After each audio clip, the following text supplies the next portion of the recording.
Hello everyone. Thank you all for your patience, and we'll be starting the webinar up now. So, good morning and thank you for taking the time to join our webinar today. Today's topic will provide you with an introduction to RNA-Seq.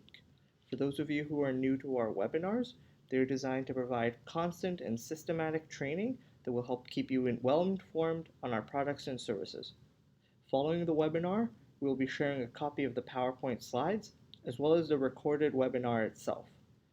I would like to point out that if you're signed into a Google account, you can ask any questions you may have in the chat box to the right of the screen. Please know that if you did not register earlier, there's a registration link in the video description. This will ensure that you get a copy of the slides and answers to any questions posted in the chat during the webinar.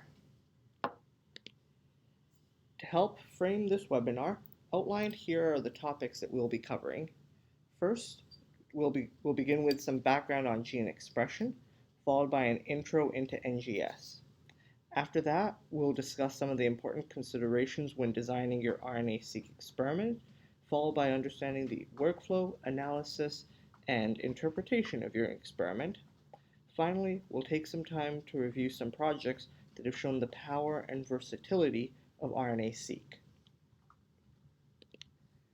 Before we begin talking about RNA-Seq, I'd like to take a moment to introduce your speakers. Joining me today is my colleague, Dr. Christopher Smenjik, a scientific application specialist here at ABM. After completing his PhD at UBC, where he studied stem cell regulation, he joined ABM with a passion for helping scientists achieve their goals. With nearly 10 years of experience in research and experimental design with researchers around the world,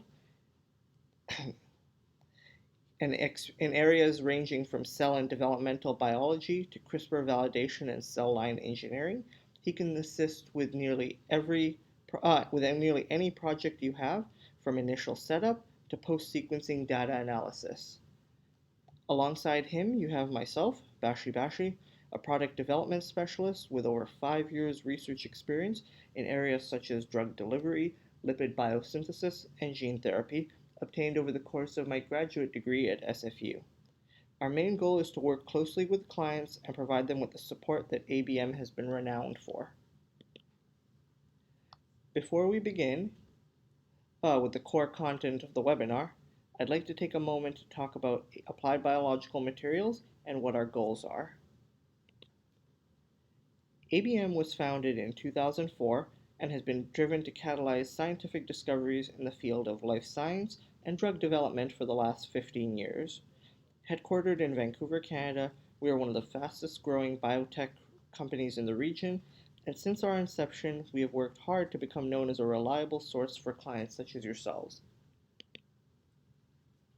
This hard work has allowed us to expand our facilities, beginning with a branch in Jiangsu province in China in 2013, and a new facility in Bellingham that will be opening up later in 2019. These expansions have put us in a position to work with each and every one of you and provide the world-class service you all deserve. With our team of passionate and trained scientists, ABM is dedicated to empowering researchers with the latest innovations for all their scientific needs. Now, before we discuss the core details of this webinar, I feel that it's important to discuss some of the work that led us to RNA-Seq, as well as it's important to research in general. When studying the role of genes in development of disease, there are 3 distinct levels we can use for examination. We can study them at the DNA level by studying mutations to determine their effects on gene, at the RNA level by studying gene expression, and at the protein level by examining folding patterns of genes. The first link in the chain leading to RNA-Seq is the northern blot, developed in 1977 by James Alwyn, David Kemp, and George Stark at Stanford University. This tool was extremely useful in that it allowed for the study of gene expression via RNA detection. Following the northern blot was RT-qPCR, which was developed in the early 80s by Kary Mullis, and this technique allows for the detection, characterization, and quantification of RNA transcripts. Finally, the last step prior to RNA-Seq was the microarray, which was developed by Patrick Brown at Stanford University. This tool is impressive in that it can be used to simultaneously study the expression levels of thousands of genes at one time. And with that, we finally come to the present, RNA-Seq, which allows us to reveal the presence and quantity of RNA in a biological sample at any given moment, as well as to look at the changes in gene expression over time. Now, when considering these three prior methods, we can see that while they all had strengths, such as the low reagent cost and the ability to be easily done in the comfort of your own lab, there are some items that we should consider. Of key note is the fact that each system required prior knowledge of the gene or the mRNA in order to be used, making it impossible to use these methods to study novel genes. With RNA-Seq, on the other hand, the pros are considerable. While the initial cost of RNA-Seq is high relative to the previous methods, the use of single nucleotide resolution alongside the ability to sequence new transcriptomes without prior data is a huge bonus.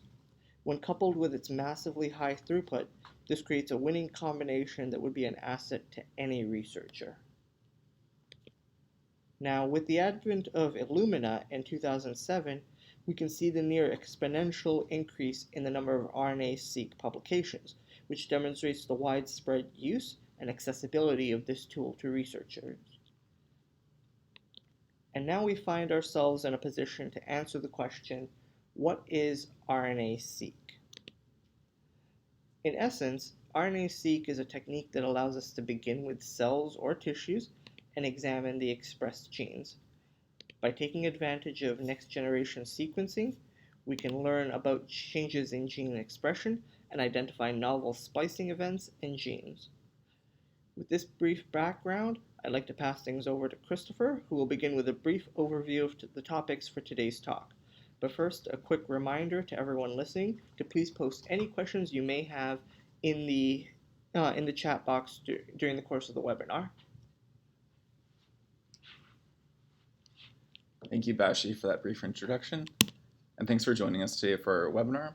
I'm going to go briefly into an introduction to next-generation sequencing to give you a better idea of how the technology works before going into more details about RNA-Seq. So next-generation sequencing can be used for a variety of purposes, including whole genome sequencing, studying changes in gene expression using RNA-Seq, or performing metagenomic studies with environmental samples. The basic workflow for all next-generation sequencing is the same, where you take input material, whether it's DNA or RNA, fragment it to be of a similar size, ligate sequencing adapters that can then bind to the sequencer before undergoing high-throughput sequencing. Now, there are a couple important terms to know for all next-generation sequencing approaches. The first is the read. A read is a sequence of nucleotides that will be sequenced. So on the right, you can see that there's a double-stranded DNA molecule. And when it's sequenced, it'll sequence along one strand, which gives you the sequencing read for the nucleotides that are present. We'd refer to this as single-end sequencing since you're only synthesizing one strand, in this case, the sense strand. Alternatively, you can also use paired-end sequencing to read a fragment from both strands of the molecule. When you're trying to decide which option to pick for your project, it's important to consider what your actual project goal is. For instance, single-end sequencing is generally sufficient to study changes in gene expression, whereas paired-end sequencing is more useful for whole genome sequencing, studying alternative splicing, or de novo transcriptome studies. Next, the read can vary in length. The read length is considered to be the number of nucleotides that are sequenced per read. To give you an idea of the read length sizes, typically for RNA-Seq, 75 nucleotides is a common read length, which would be great for studying gene expression or resequencing samples. 150 nucleotides is a longer read length that's more suitable for assembling new transcriptomes or whole genome sequencing for eukaryotes. And even longer reads, such as 300 nucleotides, are more suitable for amplicon-seq as well as metagenomic studies. Next, once you have a sequencing read, you still have to figure out how it aligns to a reference sequence. So in this example, you can see that there's a reference sequence in dark blue along the bottom of the image, and then the read in light blue, which maps to a specific location in that reference sequence. If we were to look at a specific nucleotide, such as this G here highlighted with a red box, you can see that there are two reads in light blue that map to this site in the reference sequence. Because there are two reads covering this, we describe this as 2x coverage, because you cover that nucleotide with two different reads. If we look at another region, such as this C residue, you can see that there are 4 reads that map to this specific location. This would give it a coverage of 4x. Oftentimes, there are also sites which don't have any reads that map to them at all, such as this A residue. And for this site, you could describe it as having 0x coverage. Now, when you take all of these sites and add the levels of coverage for each nucleotide together, you can then get an idea of the coverage for that site. So in this example, there are 6 reads for these 3 bases, G, A, and C. When you divide it by the number of nucleotides, you would get 2x coverage, so you could say that the sequencing depth is 6 reads with an average of 2x coverage for these nucleotides. Now, for most samples, you would typically sequence millions of reads to make sure as much of the entire transcriptome as possible is sequenced. Typically, bigger genomes or transcriptomes require more reads. So for instance, bacteria which have a genome size of about 5 million base pairs would require fewer reads and less sequencing than mammals that would have a 3 billion base pair genome, or plants which would even have much larger genome sizes. In terms of RNA-Seq, for bacteria, this would look like 8 million reads per sample versus 20 million reads or 40 million reads per sample for mammals and plants. Next, I'm going to go over a couple important things to consider when designing your RNA-Seq experiment.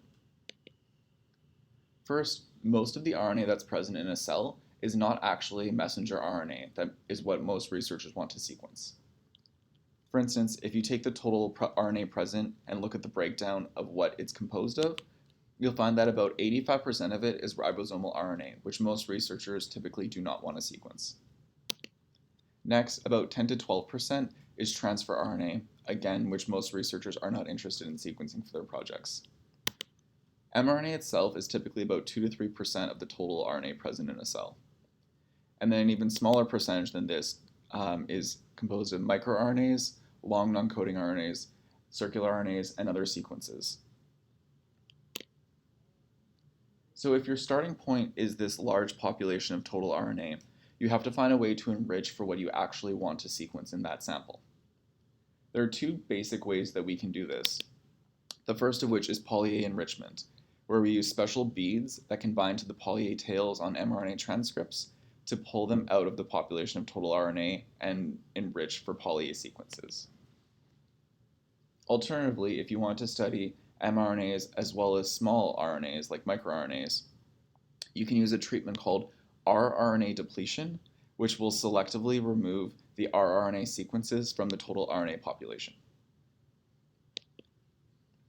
If you're working with eukaryotic samples, you can use either option, poly-A enrichment or rRNA depletion.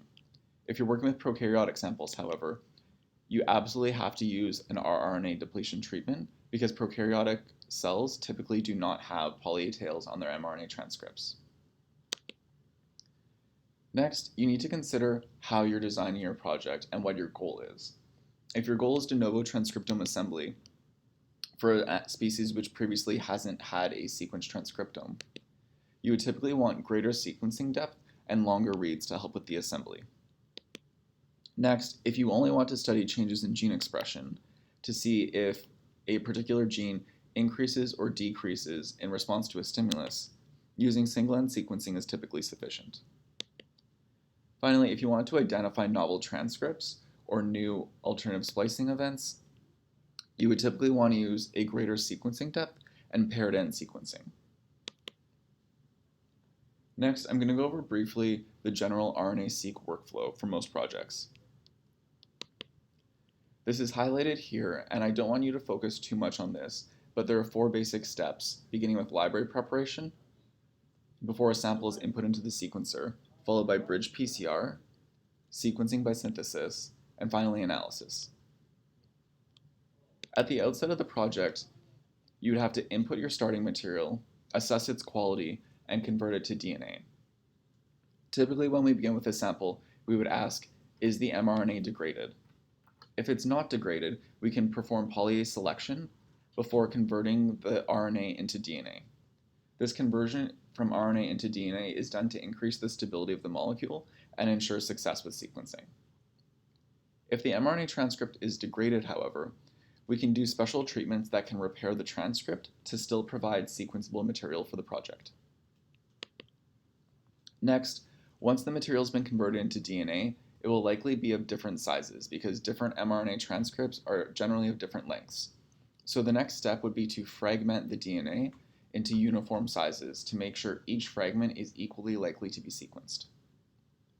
The next step is to ligate sequencing adapters so that the DNA fragments can bind to the sequencer itself. Once this is done, you can input the material into the sequencer, and you'll go through a step called cluster generation or bridge PCR. Now, I'm just going to jump back briefly.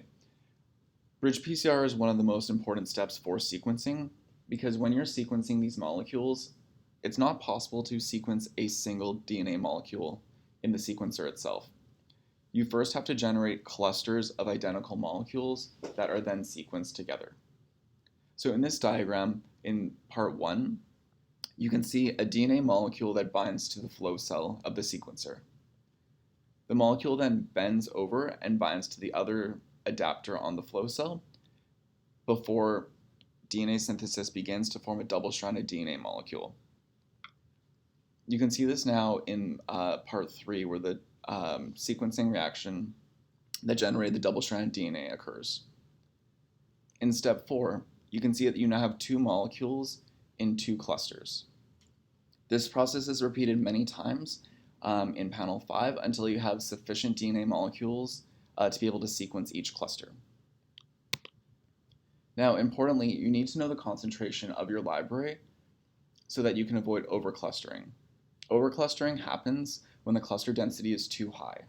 This leads to the machine not being able to accurately read each cluster to determine what the DNA sequence is, and generally leads to the entire sequencing run failing. The opposite problem you also want to avoid, which is underclustering. This happens when the cluster density is too low, and it leads to an overall lower sequencing output, and again makes it hard for the sequencer to read what the sequence is at that cluster. Next, I'll briefly go over Illumina's technology for sequencing by synthesis to give you an idea of how the sequencing process itself actually works. So when you have the template DNA, it will have a primer that will prime it for DNA synthesis that binds to the flow cell. Next, you have individual nucleotides that have fluorescent dyes bound to them, which can be used during the synthesis reaction.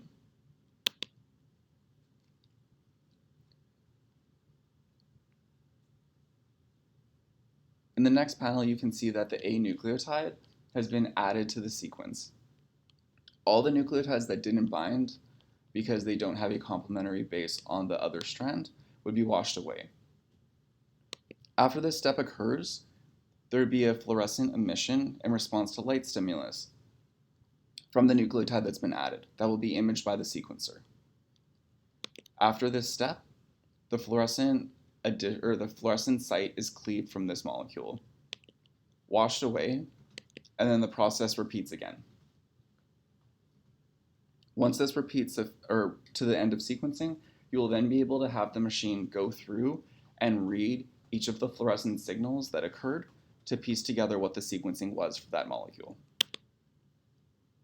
At every stage of sequencing, though, quality control is essential, and there are 3 core technologies we use to perform this QC. The first of which is qubit, that can measure DNA concentration, the Agilent bioanalyzer, which can assess your DNA library and how well it's been fragmented, and then qPCR, which can be used to determine how much of the actual prepared library is sequenceable. So when you're starting, one of the most important things you can do is to run a RNA gel to determine if your material is possibly degraded.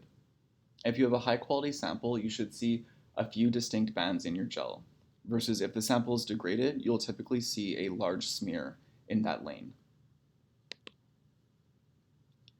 If you do have this degradation, we can use special kits to recover degraded RNA or to reverse formaldehyde modification to RNA if your sample was fixed prior to extraction. And this can help provide you with sequenceable material for RNA-Seq. Next, if you have a low amount of starting material, the first thing you have to do is actually know what this quantity is. And for that, we can use qubit to measure the concentration of nucleic acids that are present in a sample. This is crucial for library preparation.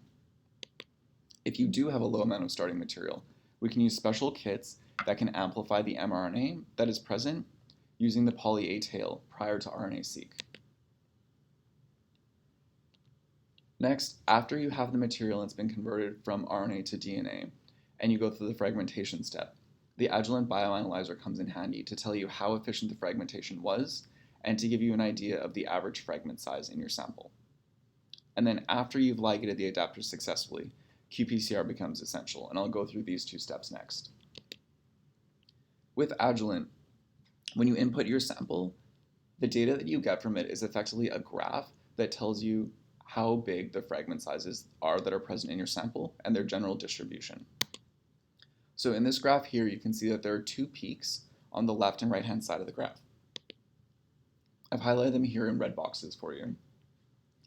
What you actually want to look at, though, is the fragment size, highlighted in this green box, which tells you roughly that your fragments are on the higher end of the range of fragment sizes, which is a good result which you want to have for sequencing. The alternative is when you have an uneven distribution of fragment sizes with no large fragments. And typically these smaller fragments are more difficult to sequence and are less likely to give you a high quality sequencing result or lead to a failure in sequencing. So we generally want to avoid this. Next, with qPCR, this gives you a helpful metric that you can't measure with qubit. Now remember, qubit can tell you about the amount of nucleic acids present in a sample, but qPCR can tell you how much of the nucleic acids are actually sequenceable and have adapters ligate them correctly. Next, I'm going to go over a bit more of RNA-Seq analysis and interpretation of the data. So the general workflow, once the next generation sequencing has been complete, is that you will go from raw data to a format called FASTQ with intermittent steps before you can do data analysis. The raw data from the sequencer you will generally never see because either software or the sequencer itself will process it into FASTQ. Now FASTQ is simply the FASTA format, a text-based format for depicting nucleotides with the quality control info from that sequencing run and that particular sequencing read. If you want to see what this actual FASTQ data would look like, it's shown here to the right, and you can see that it's largely a line of alphanumeric text, but it's kind of hard to understand what's going on. The important sequence information here is highlighted in the red box, which is the actual sequencing result from this particular sample from this particular cluster. Next, you have to figure out how to use the actual data before you can do the analysis that you're interested in. So with FASTQ, this is generally what we provide for each next generation sequencing project, whether it's RNA-Seq, whole genome seq, or another type of sequencing. If you wanted to work with this, you'd have to take FASTQ data first and align it to the reference sequence. We briefly went over the alignment of reads earlier in the presentation. This is one of the crucial steps at the end of sequencing. After you've done the alignment, which can generally be done using different software, you would then have to normalize your data before you can begin the analysis and generate beautiful figures that you can eventually publish with your manuscript. Now I'm going to go over a bit of how the data is normalized. It's important to normalize your data for two main reasons. The first is you need to normalize the number of reads per sample because some samples may receive different reads. Next, you need to normalize the number of reads per gene because genes are different lengths and you have to take this into account. I'll go over this a bit more in the next few slides. For instance, if you have 3 samples, sample A, B, and C, you would generally want each sample to be sequenced an equal amount. But because of stochastic differences in sequencing that cannot be controlled, you would generally have different sequencing outputs for each sample. In this example, sample A would have about 20 million reads, sample B about 30 million reads, and sample C would have 10 million reads. If you didn't normalize your data without doing any processing, you would think that sample C has 1/3 of the gene expression of sample B, for instance, or that sample A and sample B's expression levels are different, even if they may be identical. Secondly, you need to normalize relative to the length of the gene and the number of reads for that gene. In this example, you can see gene A is about 1 kb, and gene B is 2 kb, or twice that length. For this example, gene A has 5 reads that map to it, and gene B has 10 reads, but gene B is twice as long. If you didn't normalize your data, you would think that gene B is expressed twice as highly, even if that may not be the case. So you'd then have to normalize the data. There's a useful metric we can use that can account for differences between samples and between genes. This is called fragments per kilobase of transcript per million mapped reads, or FPKM. This is a way to look at the relative expression of a transcript proportional to the number of cDNA fragments that originated from it. So FPKM is essentially the normalized estimation of gene expression based on the RNA sequencing data. Or another way to think of this is FPKM helps normalize the differences in the amount of reads per sample, as well as the number of reads proportional to how long a given gene is. In this specific example, once we've normalized gene A and gene B, you can see that the FPKM value is 2 for both, indicating that both these genes, despite having different lengths and different numbers of mapped reads, have the relatively similar expression level. If you were to compare this to a treated normalized sample, you'd then be able to conclude whether or not expression has increased or decreased relative to control using this normalized data set. Next, once you have this, what type of analysis can you actually do? The first is you can use heat maps to look at large changes in expression between a control sample and a treated sample, and to visually depict increases or decreases in gene expression. Next, you can perform principal component analysis to see if any of your samples have different changes in gene expression that may correlate and be related to the treatment conditions they underwent. Next, you could also do functional annotation of differentially expressed genes. With this allows you to look at genes that have increased in expression, decreased in expression, or remain the same, and see if there's any similar pathways or processes that they might be involved in, such as metabolism, inflammation, or even immune response. Next, I'm going to hand it back to Bashi to go over a couple examples of researchers that have used RNA-Seq in their studies.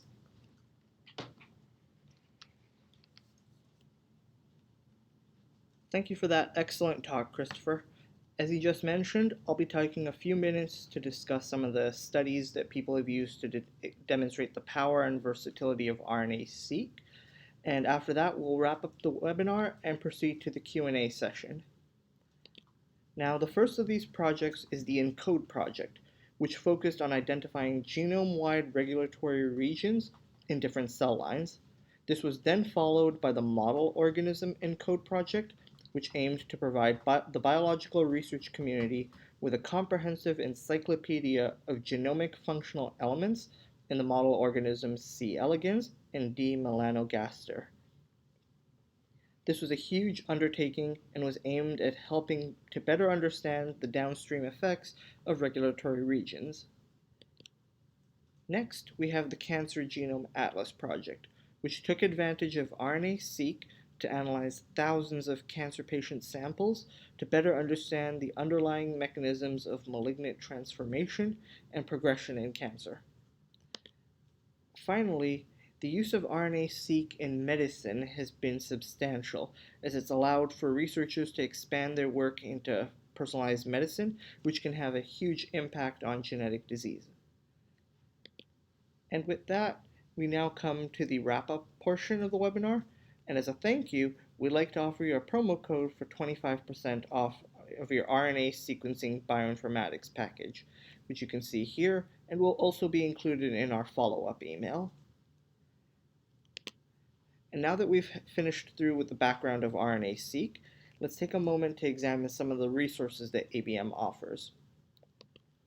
First, make sure to check out our website where all of our resources are collected. This includes our knowledge-based articles, as well as our YouTube videos and blog posts to help provide you with the tools you need for your experiments. Now, not only do we have a diverse selection of educational material, we also have an incredibly knowledgeable technical support team who can guide you through your experiments, as well as a dedicated customer service team to ensure that you receive your items in a timely manner.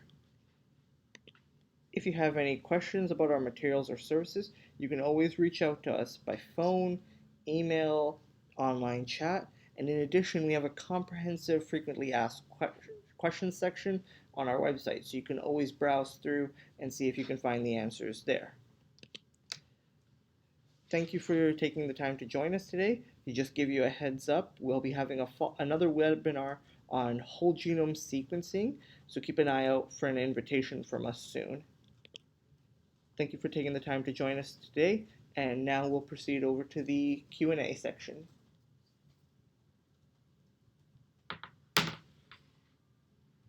All right, so just take a moment, give us a moment please, just to go through all the questions, and we'll start up with as many as we can get through.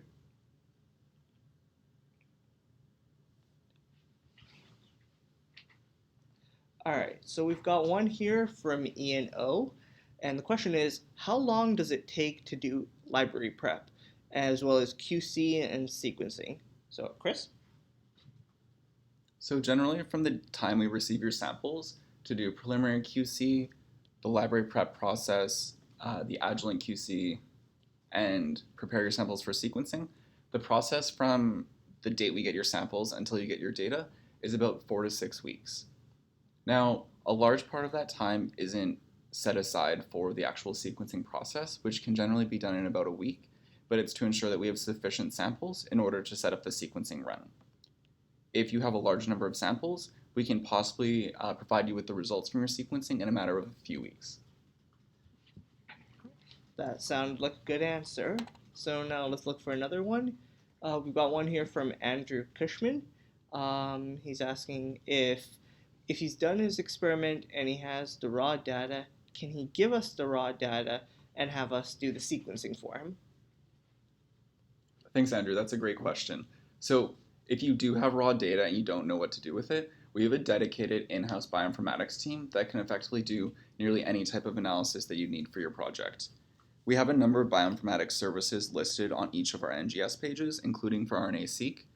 If there's something that you're interested in that we don't list, if you simply send us an email, we can work with our bioinformatics team to set up a custom analysis package for you and generally get the results to you in a matter of a few weeks, depending on how challenging the analysis is and how much custom software we have to develop for you.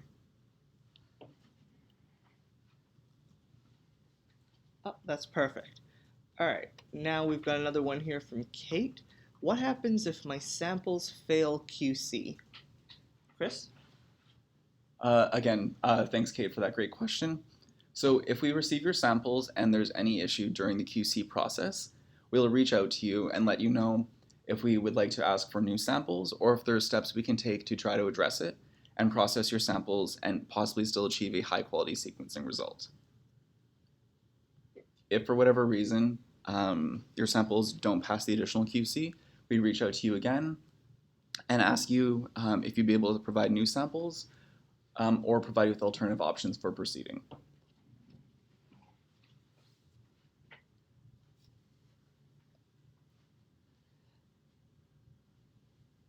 That was a great answer, Chris. We're just scrolling through the questions. All right, so we have one more. I think we've only got time left for one more question. So we've got one here from Anne Y. Anne's asking if she can submit one sample and use it for both RNA-Seq and miRNA-Seq. or do they need to submit separate samples for each one? That's actually quite a popular question. So when we're trying to process samples for microRNA-Seq, we need to use special kits that are unique for small RNA sequences. This would be different than what we would normally do for regular RNA-Seq.